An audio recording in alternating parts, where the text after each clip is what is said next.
Hi there, my name is Stylistic, and you're Rabbi from another planet. Please like, share, and subscribe, and ring the little bell. Ring the little bell so you're notified when new videos drop. So this is a review of League of Extraordinary Gentlemen, volume 4, Tempest. This is a review that's been a long time coming. I went back and I reread and reviewed all of the League of Extraordinary Gentlemen so I could read this volume and understand it, and it's taken me 6-7 months. I really ran out of steam because it's a lot of work getting through, which is one of the things we're going to talk about. I have now read it. I've read the entirety of everything. Yeah, League of Extraordinary Gentlemen is a lot of things. You got a lot of things that you feel like you can skip. I've skipped nothing so I can understand the full story. Was it worth it? Was it worth the effort? It was worth it to me. Like, if you really love Alan Moore and you want to see the sort of stuff he does, then yeah, it was worth it to me. Is it worth it to like a normal comic book reader? I would say no. I would say probably not, right? It's, again, it's not a fun, easy read. I put this down for a good couple of months, in between chapters, right? So it's not a fun, easy read. It is a pretty interesting read. Fine, before we get into the review, before we get into the body of the review, can I ask you guys, can you hit the like button? That'd be freaking awesome. Thank you for it. I'm gonna break you into a little secret. Even if you really dislike it, can you hit the like button? Like, I don't care if you're lying, right? It doesn't bother me. Equally, if you can't stand the sight of me, if I make you want to vomit in your own mouth, hit the subscribe button anyway. Hit the subscribe button and the notification bell so you know when I come back online, which is pretty much every day, and you can hear my deep heresies, right? So do that. But mostly, if what I would beseech you all to do is go check out my Indiegogo. The link right now is in the is in the video notes. This is actually these are 2 comic books. This is how I'm attempting to monetize the channel. I don't really want to do memberships. Be honest with you, I don't want to go, ew, you don't get access to my stupid thoughts on whatever. Like, I don't really want to, but I do like the idea of doing something of value and offering to you. So I got two I think very, very good comic books. Biblical and the Imperium. Biblical is big weighty tome. It's got a feel of like the those early Vertigo books, Sandman, Hellblazer, that kind of vibe. And the Imperium. The Imperium, I started with the same starting point as Alan Moore did with League of Extraordinary Gentlemen. Basically, he was putting all his childhood heroes into one very silly super group and trying to work out a rationale for that and see how it works. So I am not as clever as Alan Moore, which is probably why it took me so long to read the bloody thing. I'm not as clever as Alan Moore. So my heroes. My childhood heroes are somewhat different. So yeah, these are not the exact people, but essentially it's James Bond, second Doctor Who, Patrick Troughton, Emma Peel, the Black Slab from 2001, and a monkey in a spacesuit, and they how they all interact with each other is kind of fun. So anyway, the campaign's going pretty well. If it's something that interests you, go check it out. If you there's a sale on right now. You get both books for $40. It's called 40 for 40. One is already claimed. You got 39 to go. You missed the better sales, I'm afraid. But 40 for 40 is still good. It goes up to 45 for both books, and you get also these 4 art cards. So firstly, look at this artwork here by Dominic Rancho. He did the artwork on the Imperium. Freaking loved it, all right? And this me, if I may say so, I'm quite proud of this. That's the artwork I did for Biblical. But you also get these art cards, these relatively pervy art cards. I describe them as my 12-year-old masturbatory fantasies. So everything about this connects to my childhood in some way. So we have a James Bondy one. We got a very memorable companion from Dr. Nicola Bryant. No hanky panky in the TARDIS. I do like my titles I give these cards. Keeping the British End up. Judge Anderson, bit of Judge Anderson action. Don't even, and you can't really appreciate it on this because it's too small. The artwork on this just nails it. The artwork is just freaking perfect. Don't even think it's Citizen. And then we got Space 99. Party like it's 1999. And we got a 5th one coming. That's a chaser card that's going to be Deanna Troi from Star Trek Next Generation. Poor woman. They're from some kind of parallel universe where the environmental controls broke on the bridge and she's had to take most of her clothes off. Yeah, go figure. Who knows what? But anyway, listen, the campaign's going pretty well. We're almost certainly going to get to the stretch goals where we add 5 more pages into the Imperium, and you get another 5 art cards. So it's going pretty well. Check it out if you like it. Great. By the way, I give out prizes each week on the channel. Normally to subscribers, right? That's how I try and talk you into subscribing. I put a hashtag, you put a hashtag in each week, and then I announce a prize. What I'm doing instead is giving a prize to 1 in every 5 backers. Like, why not? Basically, these prizes are stuff I have laying around that I don't really have any for, like Breaking Bad Season 3. So you know why I have Breaking Bad Season 3 on Blu-ray? Because when Season 4 came out, they came out in a box set with all of them. Well, I want the box set. Yeah, so I have this to give away. Lord of the Rings on DVD. I got it on Blu-ray now. So, okay. Special edition. Judge Dredd, the complete case files.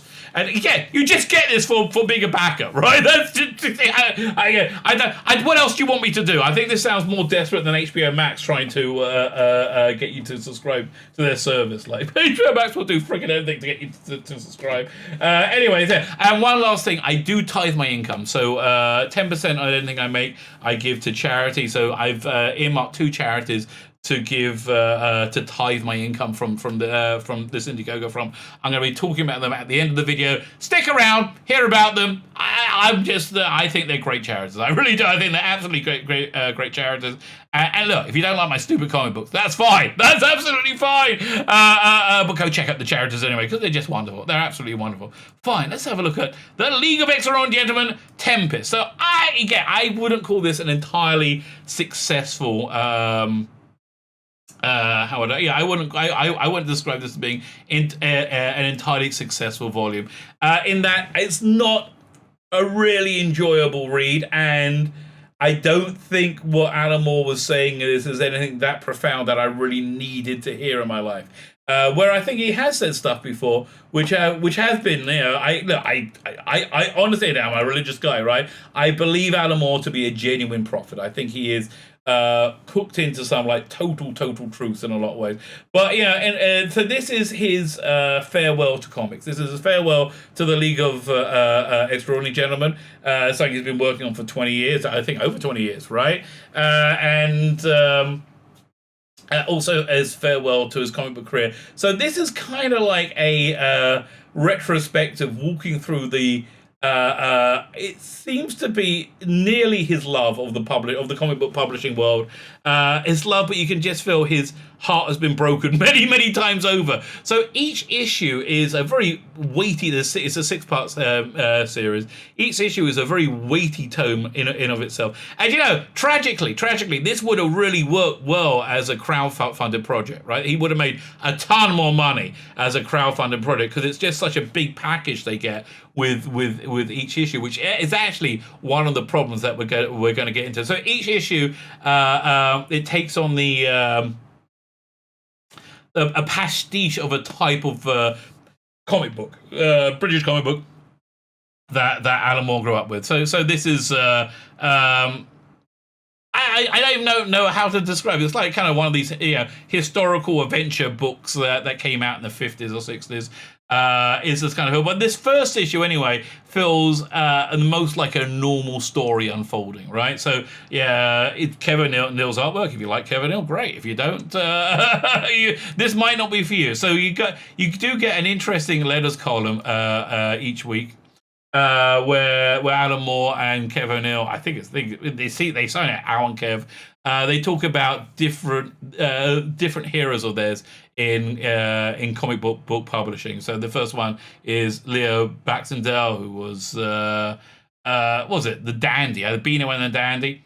So the story starts off. We're picking up right away from right after Century. Century ended with an aged Emma Pill was the head of the MI5, and she ends up going off with Mina Murray, the star of the show, and Orlando, who's now sex swapped in himself into a lady. He does that every few hundred years, few thousand years.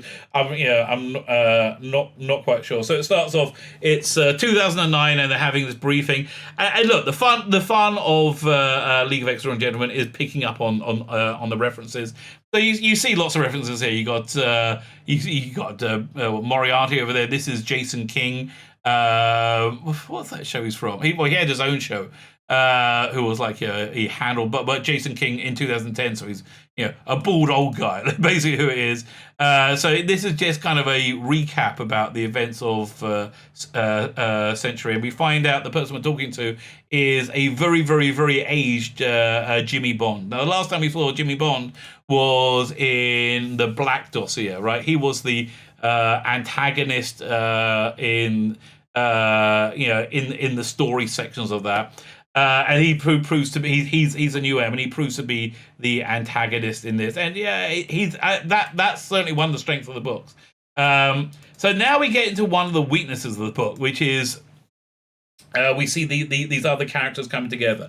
So the reason I went back and I read every freaking letter in every freaking issue of everything they did is because Alan Moore would hide a lot of important detail in stuff that you think you don't have to read, right? So and basically I think it was his way of keeping the plebs out, right? Which is listen, it doesn't invite people buying your work, basically. So we got this whole other supergroup that Mina Murray was in called the Seven Stars, which feature we're going to get to. They feature in the back of each issue. You get like a mini issue of Seven Stars.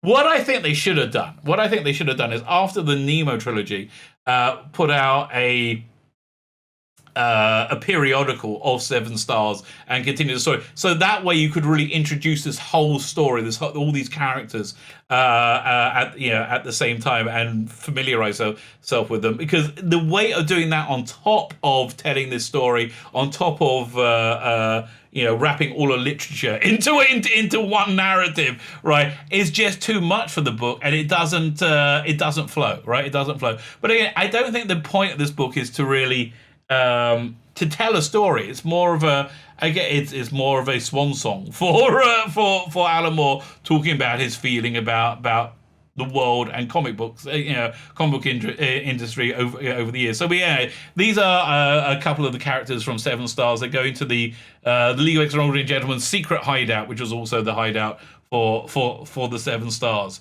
Meanwhile, Emma Pill has gone to the Fountain of Youth, right? It's gone to the Fountain of the Youth, Orlando's Fountain of Youth, and now she's young. And again, so we got it. I don't know how much of this is to do with the political correctness of the current age, right? Of the insistence of having an all-female team, but the League of Extraordinary Gentlemen is all-female. It just kind of works as well. I have to tell you, when somebody doesn't have a problem with sexual politics, they can do stuff like this without it being clawing lecturing, which is the real problem in it, right? So we have that going on. So next we see this is the how innovative, I think interesting this series is. And again, it works sometimes. Here it works. So you have to turn the comic over on its side, and it turns into like a newspaper comic strip of James Bond, right? Which is one of the things that's a traditional part of British publishing. So and again, so look, we just introduced more characters here from Seven Stars.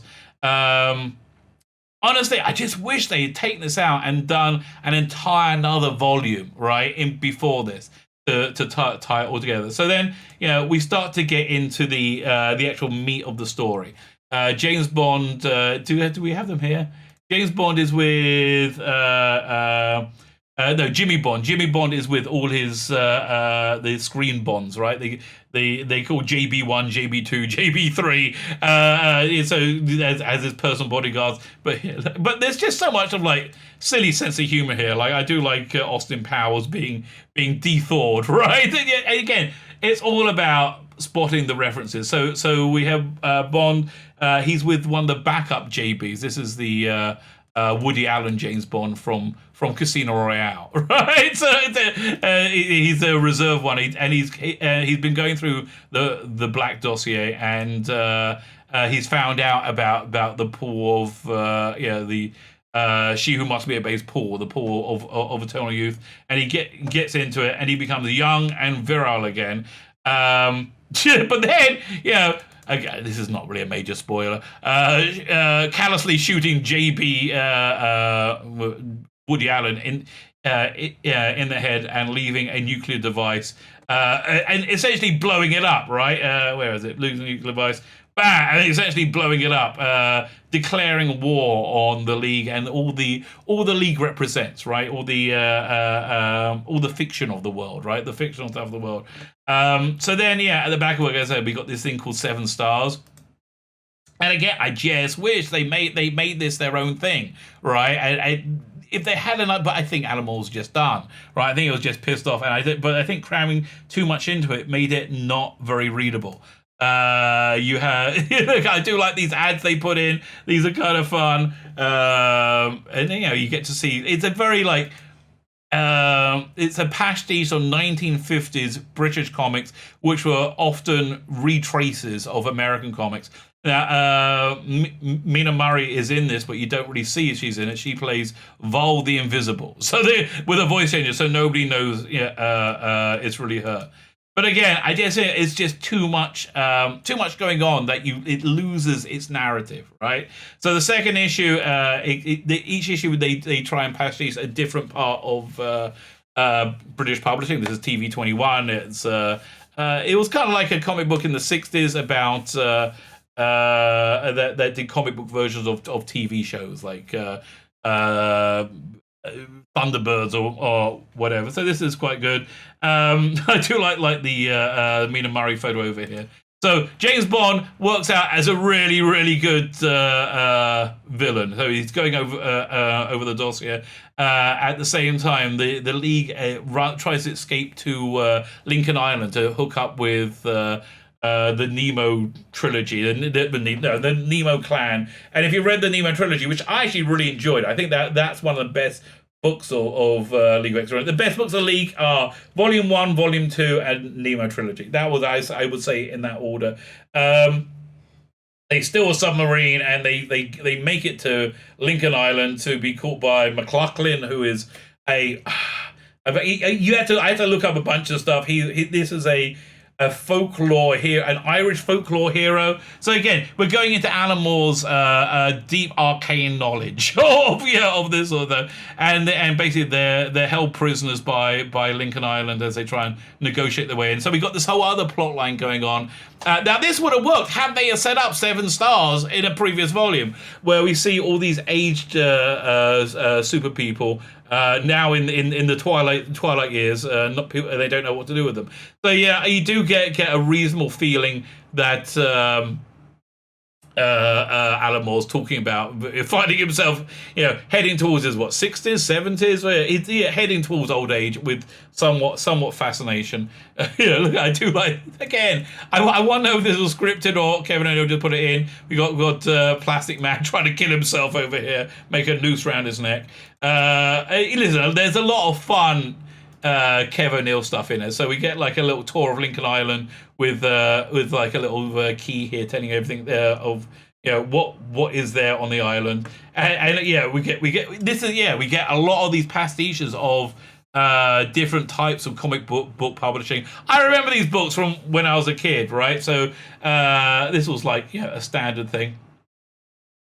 So the issue 2 ends up, well, by spoilers, issue 2 ends up with Jimmy Bond's war on the fictional world continuing as he blows up Toyland, right? He nukes Toyland and then tries to work out what to do next. Issue 3, they start pumping up the 3D stuff, which is kind of annoying. So this is a girls' comic, Mina, for young ladies, as you can see. So you do get a little bit of the traditional storytelling going through it, but mostly they carry the narrative on through different styles of comics. So this is a very normal girls' comic from like 1970s, I would say. But it's kind of funny, So you got School of Night. Emma Peel is called Miss Knight, and if you've read all of League stuff religiously and everything, this is the 1950s because they got the Big Brother period is there, and it's like Emma Peel and I can't tell. This is Joanna Lumley, but is she playing Patsy or is she playing Purdy? I'm not really sure, right? So it could go either way. But again, it's interesting. They manage to continue the narrative through these different comic book styles. Does it work? No, not really. It kind of gets bogged down. You get a bit of a picture comic, a photo comic in the middle of it. But when you get back to like traditional storytelling, you're like, oh god, thank you, it's such a relief. But then that lasts for like 10 seconds, and you're onto stuff like this again, as as you see Jason King have a near breakdown. And this is like an investigation about Toyland post attack. So then at the end of this year, so they start introducing the 3D. The 3D is pretty torturous, right? 3D just doesn't work at all on the page. Like it's too dark, you don't see it, and you need to put like these dorky glasses on to see it. Now I'm looking at the screen; it looks great. 3D from an iPad, or a screen. This actually really works. On the page, it needs to be backlit for it to be able to be successful. And so many times I walked in and my family was like, "What on earth is going on?"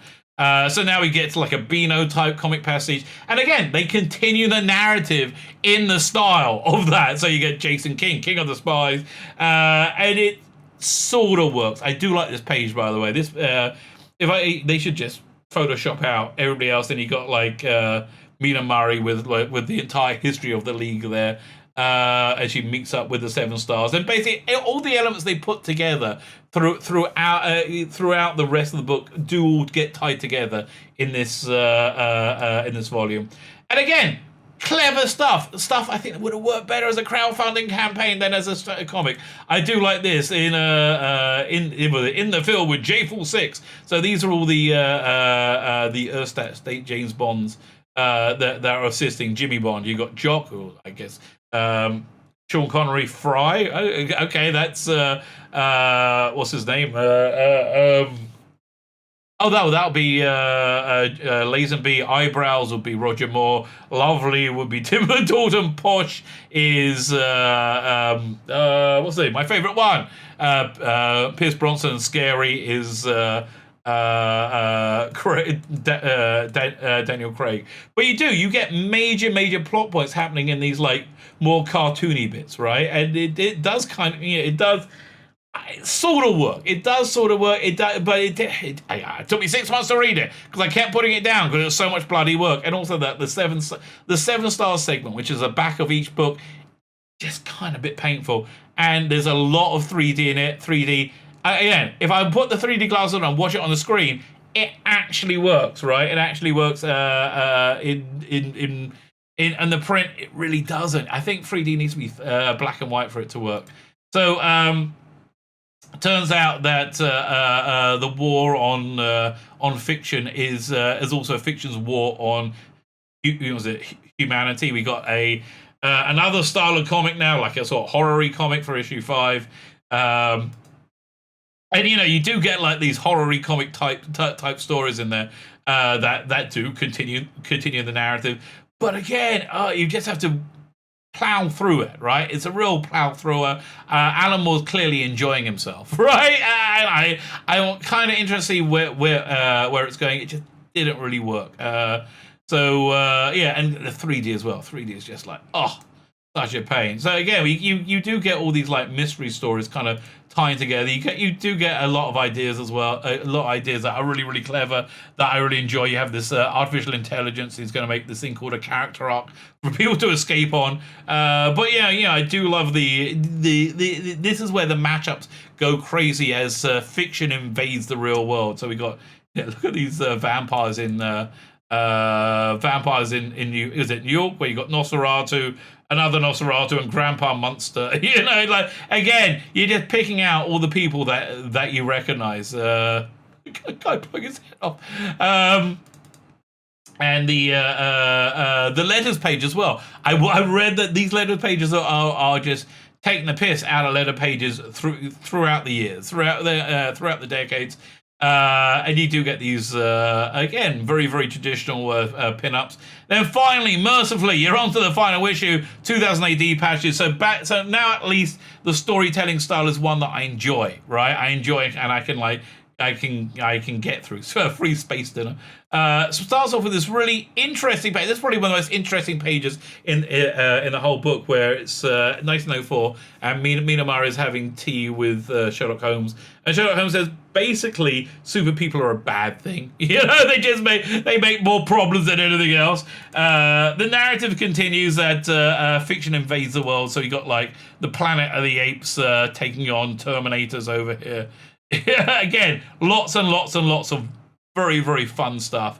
But it's been weighed down by this, like, the weight of storytelling, of trying to get through too much. Because I think they just want to be done. So essentially, the great plan is the Nemos and everybody escapes to the stars. They escape to the stars in the squid-like boat. It looks a little bit phallic to me. But again, they do maintain the pastiche storytelling throughout. So it goes into black and white occasionally, and each of the talent token, the art card, whatever they used to call it, is an anagram of, like, was it Elon Aromat's anagram, Alan Moore, Neil Lovekin. Yeah, it's just having fun. So eventually, the story does wind up. We do get a climactic meeting between Emma Peel and Jimmy Bond, both fresh from the pool of youth, and that ties up quite nicely. And Alan Moore and Kev O'Neill make a little, fictional appearance before they're thrown out. In the trade in this book, you get this other little backup story as well, with them basically packing up this world of fiction that they made, right? And talking about the end of their careers. And this is how League of Extraordinary Gentlemen ends up. It's kind of nice, right? It's kind of fun. It kind of works. Generally speaking, this volume is a real slog. It's a real slog. It's a hell of a lot of work. It's just a lot of work. Is it worth it?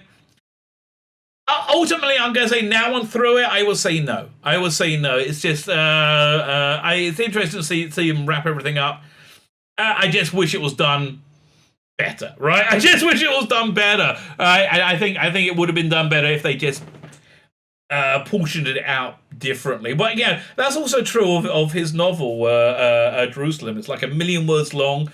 If he just released that as like 3 or 4 books, it would have been much more digestible, and a lot more people would have read it. But again, Alan Moore, where he is right now, is he wants to keep the plebs out. He wants to keep people who are not smart enough to enjoy his work out, and that's me, because I'm just not as smart as he is, right? I really am. I'm genuinely not as smart as he is, and I don't really feel any problem in saying that. Fine, let's have a look at these charities that we're giving to. So there you go. My next Alan Moore thing I'm going to review, I think, is going to be Killing Joke. And then next week, I'm probably going to be back and do a review of Providence. I'm going to start break those into 3. Fine, check out my Indiegogo, but also check out these charities. The links are in the video notes. First is Yad Eliezer. It's a local charity here in Israel. They deal with poverty relief. Basically, they started off by just getting food to people who who didn't have enough food, and they grew and grew and grew. They have a lot of just wonderful programs. I love this Big Brother Big Sister program. And listen, I just reckon if you have one of these locally that you can do this, it's so good. It's so good for you, right? Giving charity is good. I can't recommend enough. I love this Adopt a Wedding Fund. It exists to beautify weddings of impoverished women, impoverished people, I should say, widows and orphan fund. They do fantastic work. Go check the video notes. We're also giving to Noah's Ark, which is a hospice for dying children. I mean, how much better can you get as a human being? You work. What do you do? I work at a hospice for dying children, and that Noah's Ark hospice. We help families make every precious moment count. Again, forget my bloody comics. Well, actually, don't. Go back them. Go back my comics. But if they're not for you, go click the link. give them 50p. Give them a pound. Give them anything. Give them anything, because they're wonderful and they deserve it, and it will make you better. It will elevate you to do that. My name is Phil Beck, and you're Rabbi from another planet. Please like, share, and subscribe, and ring the little bell. Ring the little bell so you are notified when new videos drop.